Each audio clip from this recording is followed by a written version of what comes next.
Up the attics. That video will never get old, will it?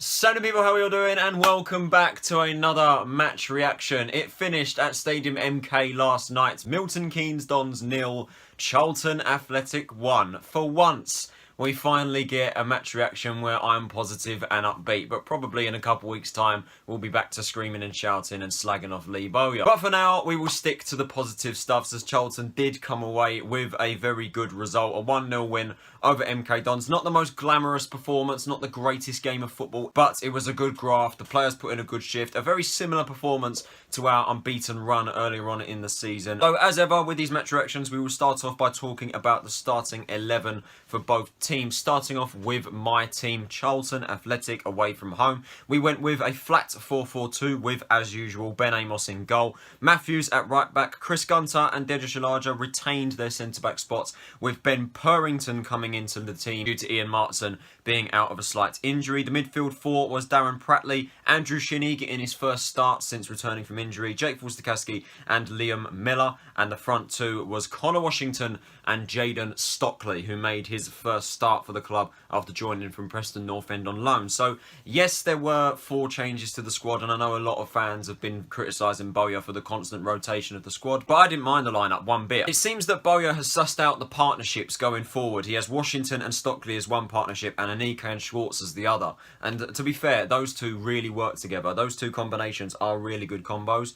But yeah, overall, I thought it was a really strong lineup. The midfield in particular got me quite excited. As for the home side, MK Dons, they went with their typical 3 at the back with Andrew Fisher in goal. You had O'Hara, Darling and Lewington as the centre-backs, with Harvey and Ethan Laird as the full-backs. The midfield 3 was O'Reilly, Ben Gladwin and Scott Fraser, and the front 2 was Cameron Jerome and Joe Mason. Now, of course, MK Dons did beat us in the reverse fixture at the Valley by a goal to 0. Scott Fraser scoring the early goal, and deservedly so, because Scott Fraser was absolutely ridiculous. He was a brilliant player in the middle of that park, the midfield. I dubbed him the League One Kevin De Bruyne. Cameron Jerome, obviously very experienced player. He knows what he's doing and he knows where to find the back of the net. It was definitely going to be a tough game, in particular with Charlton's run of form.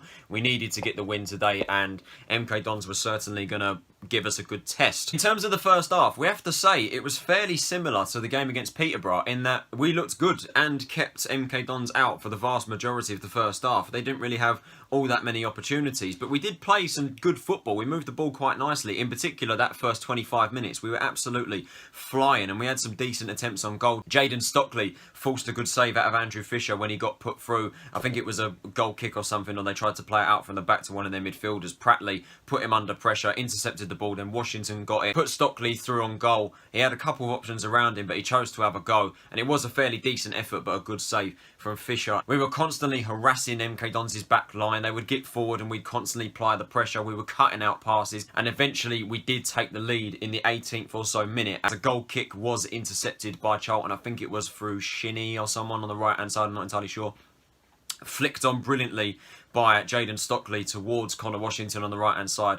Washington swings it into the penalty area. MK Dons had absolutely no one marking the left hand side of the pitch. That left Stockley and Millar completely unmarked to the back post. Stockley misses it, but it falls to Millar. He chests it down, shows great composure and smashes it at the near post past Fisher for 1-0, and his first goal for the club. Well-deserved goal for Liam Millar, man. He really deserved that goal. What he's done since coming into the side on loan from Liverpool has been absolutely fantastic. He's given us a bit of pace, something that we didn't have in the squad previously. A player that's willing to take on players and get attacks going. And he was absolutely fantastic last night. By far the best performance he's had in a Charlton shirt, and deservedly so, came away with man of the match. He was absolutely brilliant and a well-deserved goal. But at that point we was thinking, okay, now we need to try and kill this game off, because constantly we score a goal whenever we do take the lead. It's a very rare occurrence when we do take the lead. You know, the opponents usually score first and we're chasing the game. This time we got the goal. Usually when that happens, we do make it quite difficult for ourselves in terms of trying to get a second goal and try and kill the game off. So we were hoping that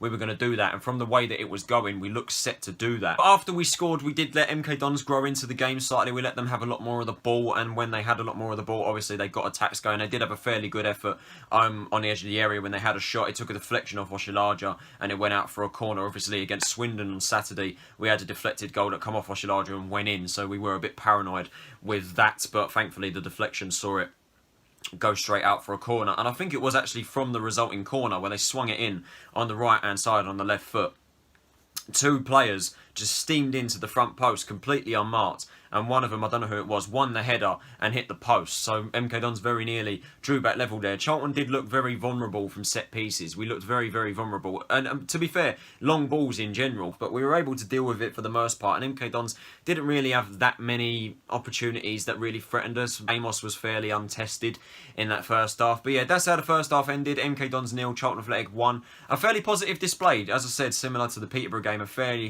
positive game. MK Dons just could not handle that left-hand side. Millar was absolutely fantastic, darting in about the place. Stockley looked decent as well. His hold-up play was brilliant. Conor Washington, for the first time in a long time, I actually felt had a decent game. You know, he was involved. You know, he obviously got the assist for Millar's goal, and he finally did something. Shinnie was decent. Prstley was superb in the middle of the park. Ben Purrington, I have to say, definitely put in a shift. You guys know that I'm a very big critic of Purrington, and I will say this. Purrington, of late, in his recent performances that he's played for the club, I think he's done well. I think he's done very well, and he really has proved himself. I was excited to see him play. I was really excited to see him play because he was in good form. Is it a case of him finding his level? Yes, probably. It is a case. But for the meantime, I will support him. I will back him because he has proved me wrong. He has proved me wrong, and I will say fair play to that. Absolutely marvellous. We were really good in the first half, but in the second half, we have to say that we did sort of have our backs up against it because, as I said, after the first 25 minutes, MK Dons had a lot more of the ball, and with them having a lot more of the ball, they were hitting us quite a bit and they were getting attacks going. In the second half, I felt they completely dominated possession, and that was what Charlton lacked. We just couldn't get a proper foothold of the ball, and MK Dons were just constantly coming forward and having attacks. It was quite a nerve-wracking second half, considering that Charlton didn't really have that many opportunities, to be honest with you, in that second half. We did have one good one with a free kick. Andrew Shinnie and Jake Forster-Caskey standing over it. Forster-Caskey went for it. I thought Shinnie was going to go for it and try and lamp it at the far post again like he did against Oxford, but Jake took it on and it did go over and hit the top of the net. It was a very close attempt. But we do have to say, Charlton, you know, we didn't really have that many opportunities, and we allowed MK Dons to dominate the ball, but like the first half, when they had those constant opportunities, they weren't really coming to much. There was one where they got put through. I think it took a little bit of a deflection of Liam Millar. I think Millar tried to... It came in towards one of their players on the right-hand side, and Millar stuck a foot out, and one of their players has then come steaming in. He's managed to get a shot away only just, but Amos gets there in time to make a good save. It was probably the first time in the game that Amos had properly been tested, if I'm being honest with you, but he did come out very well and got hold of the ball. Liam Millar obviously done very well to get at least a touch onto it. If he hadn't got a touch onto it, then probably they would have had a shot and probably would have scored. So fair play to Millar in that. Millar, as I said, absolutely superb, deservedly so man of the match. And even in the defensive side of the game, he was absolutely brilliant, tracking back and helping out Purrington on that left-hand side. He done very well. And MK Dons did have another good opportunity. I think it was actually the last kick of the game where they got the ball on the left-hand side, tried to cut inside.